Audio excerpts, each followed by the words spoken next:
Hello YouTube, how is y'all's day going? Today we're doing a little bit of a different video than I usually do. I'm usually into mock draft, stuff like that, but I'm going to be listing my top 25 free agents for this upcoming offseason. Should be some pretty exciting stuff, so if you are new, go ahead and please hit the like and subscribe button. It would help out tremendously, and also make sure you're following the links in the description for my Twitter and TikTok. Not much else to say, let's get into it. So something that we should do before we see number 25 is we should break down the cap space situations, because that is very key on what teams are going to be able to do. So at number 1, we have the Chicago Bears, who have 97 million projected cap space right now, which is really crazy. We also have my Atlanta Falcons, who have 56 million. The Raiders, after fresh off the Derek Carr release, have 46. The New York Giants have 44. The Texans have 37. Following down that, going to the top 10, because those are the guys that are probably going to be making the most moves. You have the Cincinnati Bengals, which is really dangerous. You got the New England Patriots. They're at 36 and 38. Then you have the Seattle Seahawks at 31, Baltimore Ravens at 26, and the Detroit Lions at 15. So after 9 with the Baltimore Ravens, there's a pretty significant drop-off in cap space. So starting off with number 25, we have the Dolphins picking up David Montgomery from the Chicago Bears. David Montgomery is actually a pretty damn solid back. He's one of those guys that doesn't get talked about a lot, but he's been able to have really good production over the past 3 or 4 seasons. There's been some good other Chicago Bears running backs that have done some pretty good things. Tariq Cohen was a really solid RB2 for a minute, and then you have now Khalil Herbert, who's been doing some great things. I think he can be an RB1, and that's what makes me think that the Chicago Bears, even though they have plenty of money, can absolutely re-sign a guy like Montgomery. That I think that they will choose to move on from him, just see what Herbert can do, and then maybe pick up a guy later in the draft or a younger guy in free agency or whatever they want to do with that. Herbert and Montgomery have pretty similar play styles. Montgomery's a little bit more of a bruiser of a running back, and Khalil Herbert is a bruiser as well, but he's a little bit more shifty than Montgomery, in my opinion. His play style is. So, maybe they go with Khalil Herbert as kind of their bruiser back, and then they bring in a little bit more of a, pass catcher, a outside zone run kind of guy. I could definitely see them doing that. Number 24, Juju Smith-Schuster, who's been talking a lot of shit on Twitter recently. I think that's probably the wrong thing to do, but that's not what this video is about. But going somewhere else, I could very easily see him re-signing with the Chiefs. I think that would be smart to do. The Chiefs have shown that they don't value receiver as much, and with Juju only being 25 years old, I think he's got a lot of career left in him. I think he's going to want to get a payday. I mean, he's already won a Super Bowl, so it's like he can win again, sure, but is that what he values, or is it money? And if I had to guess, he didn't really show it in the past, but now that he's won a Super Bowl, if I had to guess, I would probably say he favors money, and a very receiver-needy team is the Ravens, especially if they are able to retain Lamar.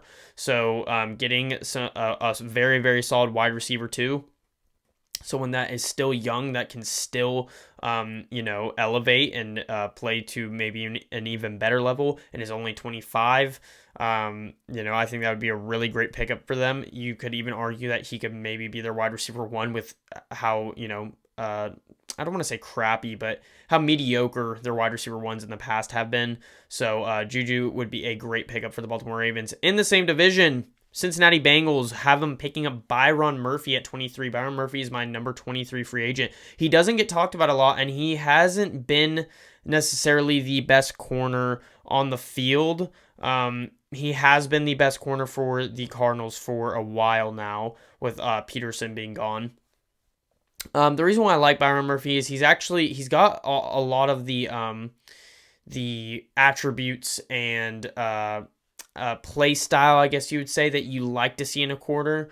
He's very, very good at being able to flip on a dime, his hips, use his speed to get back to the receiver, stuff like that. So, with the Bengals needing some help at corner right now, Cam Taylor-Britt has been pretty solid, but, I don't know if he's CB2 worthy. And then you have Eli Apple, obviously, which, that Byron Murphy's a huge upgrade over Eli Apple, and that's just kind of how I look at it. I don't think Byron Murphy will be asking for anything crazy. And then again, another reason why I have him in the top 25, and he doesn't get put there almost at all, is that he's 25 years old. So he's a very young corner that has a lot of promise that could still just keep, going at it and getting his game up. And I could definitely see that happening. I think he would be great on the Bengals, and pair him next to Chidobe Awuzie, who's been doing very good for them, but besides this injury this past year.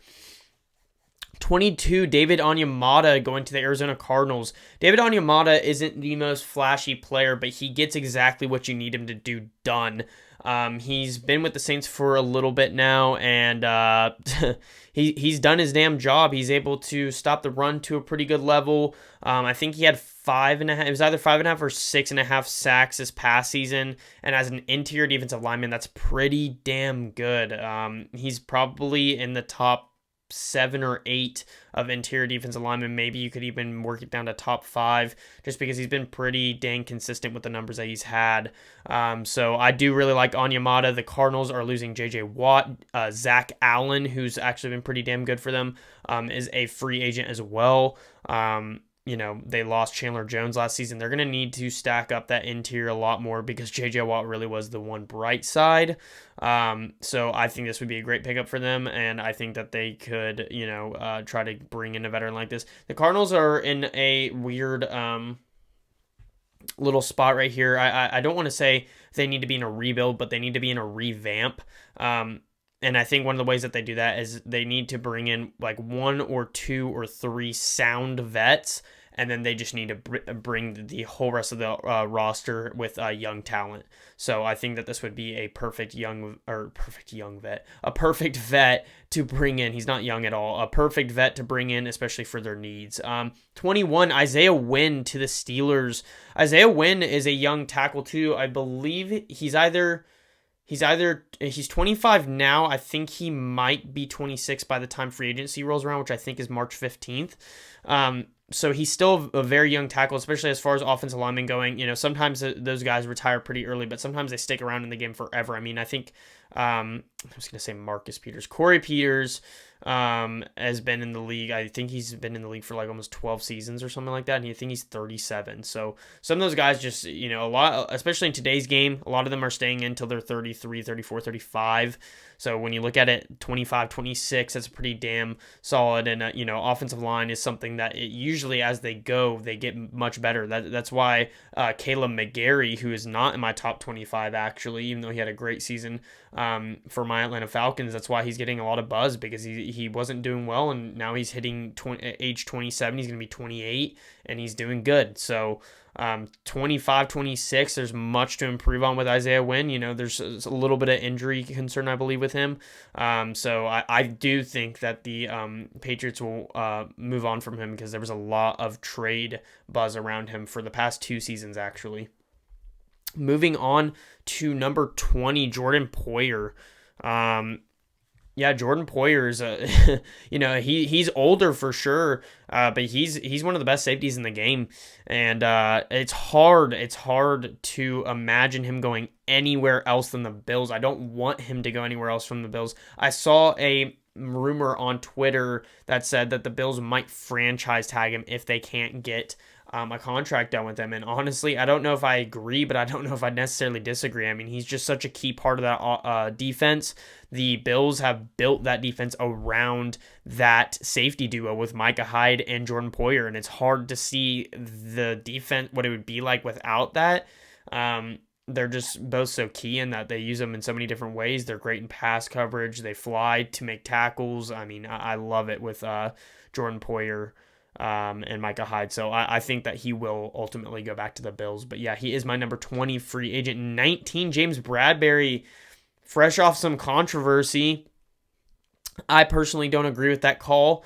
I think that if you look at almost any play in any NFL game, that you'll see, if you look at the defensive line, offensive line, you'll see the offensive line almost holds every single play. With corners and wide receivers, it's kind of the same story. The ones that are really blatant are the ones that need to be called, and I didn't think that was very blatant. I didn't think he was restricting Juju from running his route, but that then comes in, the rules, and I mean, technically by the rules you have to call that, but it just seemed very nitpicky to me, especially that late in the game. But anyways, I just wanted to defend James Bradberry there for a second because he's under some controversy, like I said. So James Bradberry, actually I have him going to the Raiders. That was one of the main destinations that when he was being talked about in trades last year from the Giants, which the Giants ended up releasing Bradberry. One of the main places was the Raiders.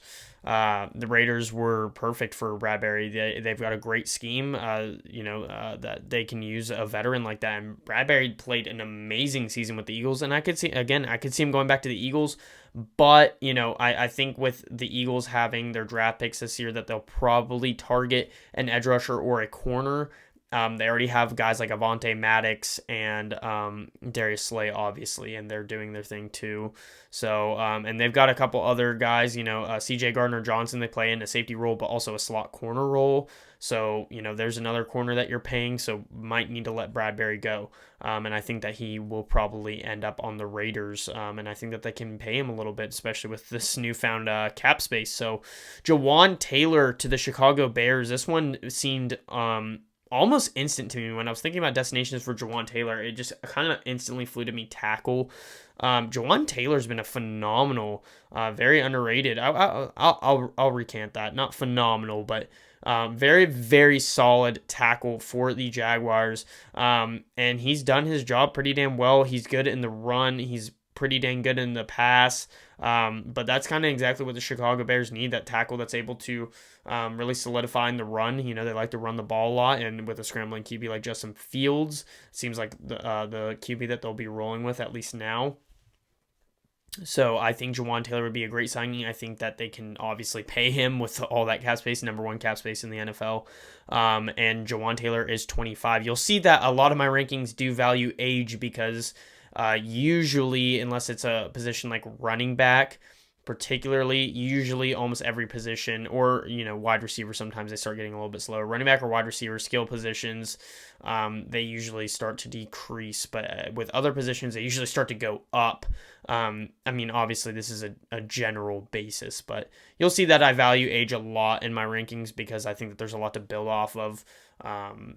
And if they're already solid players, then that's a really, really good thing for to be happening for a team that's signing someone like that. So 17, Draymond Jones going to the Houston Texans. Yeah, the Houston Texans need that defense, man. Offense hasn't necessarily been great either, but if I thought there was a more pressing need, it's defense, in my opinion.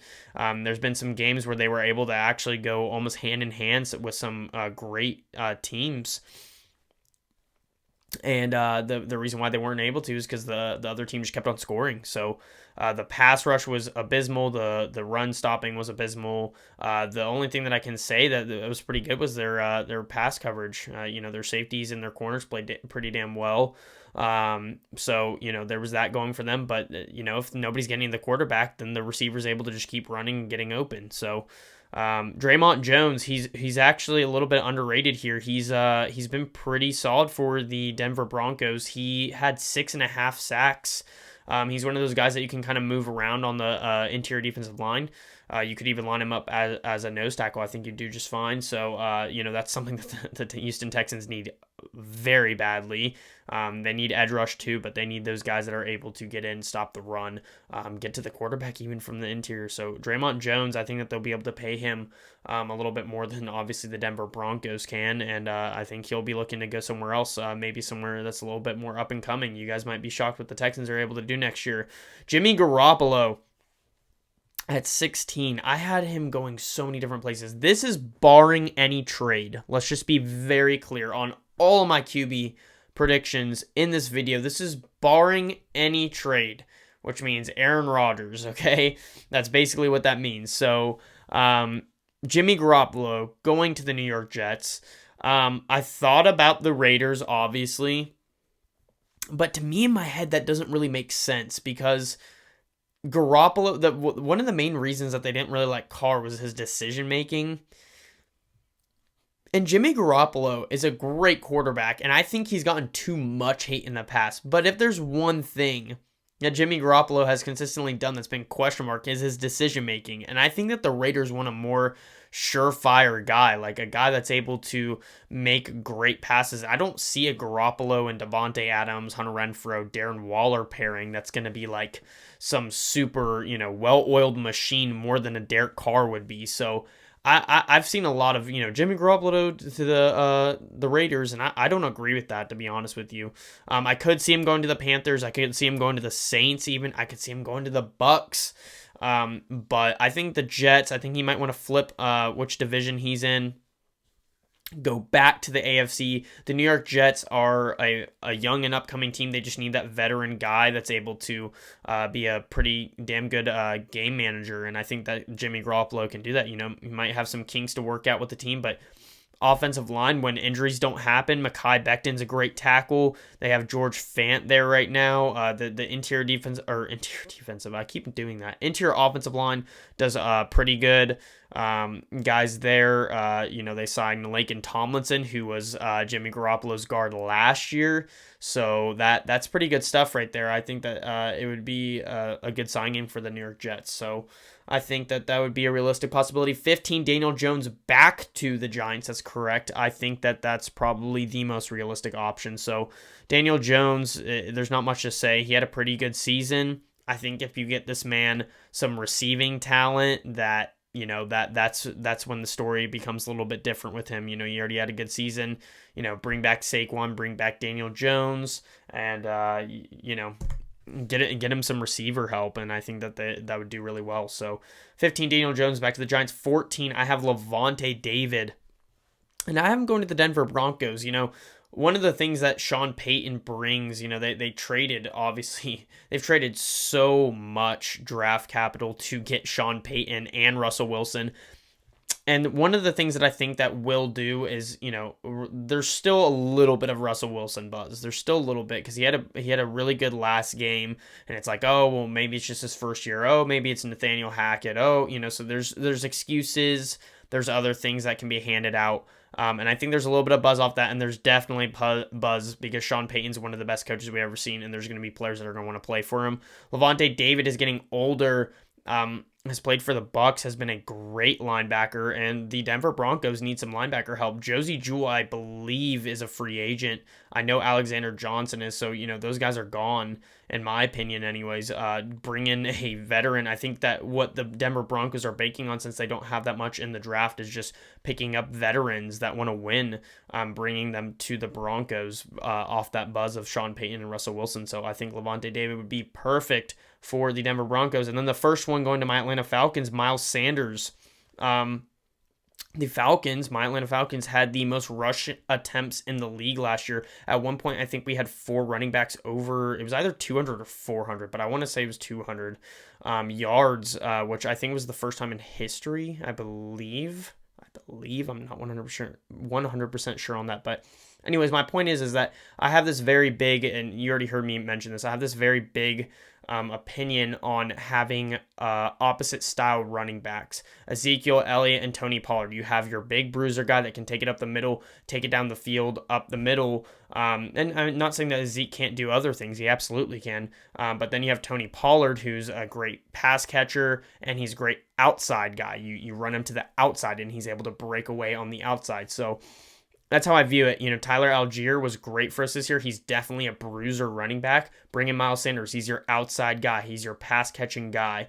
He's got some serious home run speed. He takes the handoff and he gets to the sideline. And when it's home, when there's just green in front of him, nobody catches him. So I really like Miles Sanders. I think that'd be a very realistic signing, especially with how Arthur Smith likes to run his offense. So have a 1-2 punch with Algier and Sanders there. Evan Ingram, I have a hard time believing that Evan Ingram, after the season he had, after what he did for that Jaguars offense, I have a hard time believing that Doug Peterson and Trevor Lawrence, too, are wanting to let a tight end with that that kind of skill set go. I mean, as a tight end, he was getting some insane separation, not only from his body type, his hands and stuff like that, getting separation that way, but just getting separation from his speed. He's actually pretty fast for how big of a tight end he is. So sometimes he lines up, he looks like a receiver. I mean, like just from that field of view. So I have a hard time believing that Evan Ingram goes anywhere else. But yeah, he almost was a top 10 candidate for me because I really believe he's probably the top tight end in this free agency. I see a lot of potential heading in to him being 27 years old. I think he's something special there, something that could be a top tight end in the very, very near future. Jamel Dean, I like this one a lot. Because the Cowboys, I haven't heard much about what they'll do in free agency, what they'll do this offseason, but Jamel Dean seems like a very good pick for them. They've struggled with some corner play. Obviously, Trayvon Diggs is your playmaker. He lets up the big play every once in a while, but he's definitely the best corner on that team. There's been guys like Jordan Lewis and Anthony Brown, and then, oh God, who's that one guy? Kelvin Joseph. And they just don't, not that they aren't good, and they can get the job done, but they don't necessarily get the job done. I think that the Cowboys have struggled to get a more formidable linebacker / interior defensive line unit. Obviously, guys like Parsons and DeMarcus Lawrence carry that group. So if you get a good cornerback pairing, which this would be a great cornerback pairing. Not only do I think it would be a great scheme fit with Dean because he's pretty damn good in zone. Cowboys like to run that a little bit. They do man, obviously, but zone. Dan Quinn, I think he did he didn't do as much this year as he did last year, I believe. But I think if you get a guy like Dean and Trayvon Diggs, it'll be a little bit more of a zone oriented defense. So Jamel Dean there. 10, CJ Gardner-Johnson. I cannot believe I have not seen more buzz about CJ Gardner-Johnson. I didn't even see him in a top 50 on one video. Won't name who that was, but yeah, did not even see him in a top 50. That's crazy to me. CJ Gardner-Johnson is becoming one of the best safeties in the league, and he's definitely one of the best slot corners. He did amazing things in the Super Bowl. He's done amazing things in throughout the regular season. I thought the Saints, who I was happy that they traded him away because I don't have to see him in the future as much. So CJ Gardner-Johnson, and if you have any question about how good of a player he is, the Eagles came out and said that their main two objectives for this offseason is to re-sign Hurts and to re-sign CJ Gardner-Johnson, and may even franchise tag CJ Gardner-Johnson as a result to keep him. They really like this guy, and I don't blame them. He's a great safety, so I don't see him going anywhere else since that's one of their main priorities. I don't think that they let him go, even if he wants to. So yeah, CJ Gardner-Johnson, I think they'll give him a decent payday there, and I think it's a good decision. Number 9, Josh Jacobs. Josh Jacobs, who was the rushing leader this past year, had a great year for the Raiders. Josh Jacobs, I do not see staying. I could see the Raiders trying to do everything that they can. They might franchise tag him. Who knows? But Josh Jacobs, he's a great player. He's so young. He's only 25. And to me, what the Lions are building, they've got a young offense and defense for that matter already there. You bring in a 25-year-old running back who knows how to run the ball to an elite level. Replace him for dang it, what's his name? I love him so much. I don't want him to be replaced, but Jamal Williams, love Jamal Williams, but Josh Jacobs is definitely an upgrade. And then you have the 1-2 punch with Swift, again, pass catcher, outside zone run, and then Josh Jacobs who can take it up the middle. So I would love that for the Detroit Lions. The offense was already doing so well this year. I think adding Josh Jacobs just makes it a well-oiled machine. Number 8, I have Jesse Bates, and I would love to predict this one to the Atlanta Falcons. My Atlanta Falcons, I've been saying I wanted Jesse Bates for a couple seasons now when he's been in trade rumors. So yeah, Jesse Bates, but I do have him going to the Patriots. They have a lot of cap space this season. I think that they'll make some moves. Jesse Bates seems like one of them. What's going on with McCourty? He's getting much older. I think that this is something that the Patriots look for as a move of the future and pull the trigger on. And I could be wrong, but I believe that there's a couple of contracts that they can cut and get a decent amount of cap space back. I think one of those is JoeKnowsNFL. So they're sitting pretty. They can spend money like this. The secondary does need some help. 7, Tremaine Edmonds. This one's purely off upside. He had a really good season this past season. He's 25. He's a linebacker that I think personally can work in a 3-4 or 4-3. He plays in a 4-3 right now with the Bills. But I just think that he's a great linebacker. He's 25. He's going to just keep... I just vividly see this guy keep progressing until he's like a top 5 linebacker. And the Texans definitely need some guys in their linebacker unit. Christian Kirksey's probably their best. And then they had... guy from Alabama, their rookie, he did pretty good for them too. So 6, Orlando Brown Jr. I mean, yeah, he's easily the best tackle of this free agency class. It's very easy to see that, in my opinion. I don't think the Kansas City Chiefs let him go. He's probably the biggest part of that offensive line. You could maybe argue Creed Humphrey, but how much of a value do they put on center? Orlando Brown Jr. is probably one of the best tackles in the NFL. He's had some inconsistencies, absolutely, but he plays to a great level. He's 27. Again, those guys usually end up going on into older ages and progressing. So I like Orlando Brown Jr. I definitely think he goes back to the Chiefs. Down to my top 5. Geno Smith going to the Carolina Panthers. That's right. I have not heard almost anybody predicting Geno Smith elsewhere. And I could definitely see why that's the case, but to me, I don't think it's so much as Geno wanting to leave, but as the Seahawks wanting to move on. I think the Seahawks, even though that they had a pretty good playoff run and stuff like that, they see that re-signing someone like Geno at age 37 and then trying to rebuild a team, because they still are in a very big rebuild stage. They're going to have to bring some new pieces in. They've already got the picks to do that. But I don't see them being anywhere in the even NFC conference situation with a quarterback like Geno Smith. Not saying that he can't get the job done. He absolutely can. But with paying him, DK, Tyler Lockett, there's some aging pieces there that I think that they're going to have to move on. One of them is Geno Smith. So Carolina Panthers, they've got a better defense, in my opinion. They've got a very similar, if not better, offensive line. Only thing that I would give the Seahawks the go-ahead nod over is the run game, for sure, with the Panthers moving on from CMC. So number 4, Javon Hargrave to my Atlanta Falcons. I thought this one was very realistic. The Eagles are losing so much, if not all, of their defensive line this offseason. Javon Hargrave is one of those demons on there. I do have a hard time seeing that they let him go, but you just never know what the Eagles are going to do with these guys. There's a lot of contracts coming up, so maybe Javon Hargrave wants to leave. Maybe he wants to be in a different team, in a different situation. So, maybe he values money more. That's a very real possibility. He had a amazing season. You'll see me compliment Hargrave and Payne here a good bit. Both had, I think, 11.5 sacks as interior defensive linemen is nuts. It's nuts. That's crazy, dude.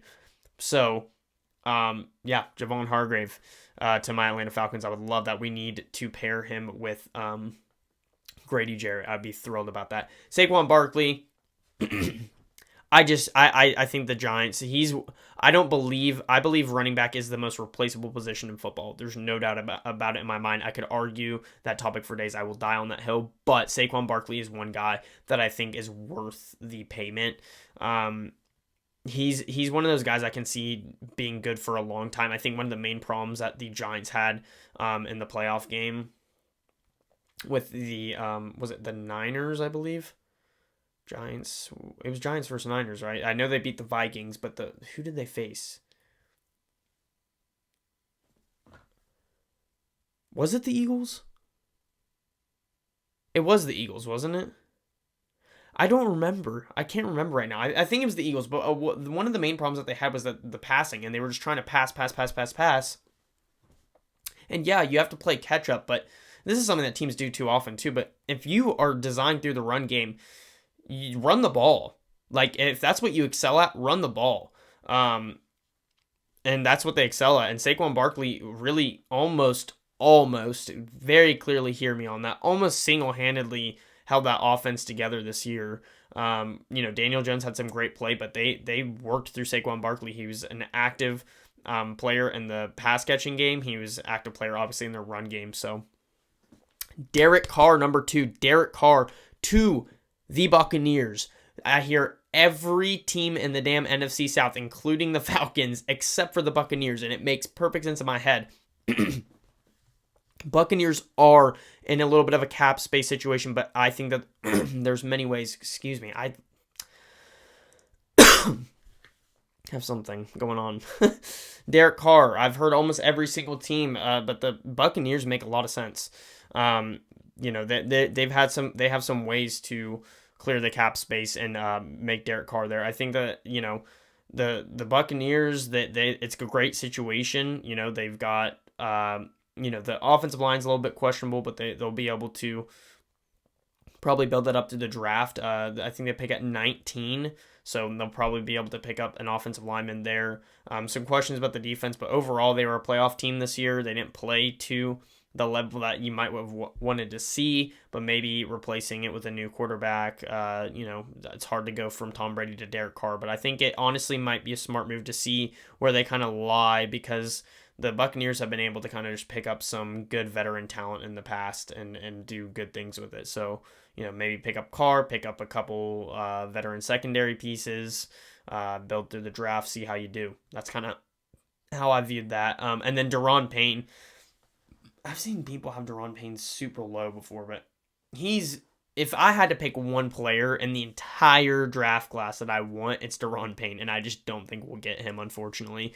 But I do have the Chicago Bears, again, who have a ridiculous amount of cap space. I think they'll overpay a shit ton for him, but he'll probably be worth it. He had, I hate when I don't remember, but it was 11 and a half or plus sacks. Like, he had a crazy season, Daron Payne did.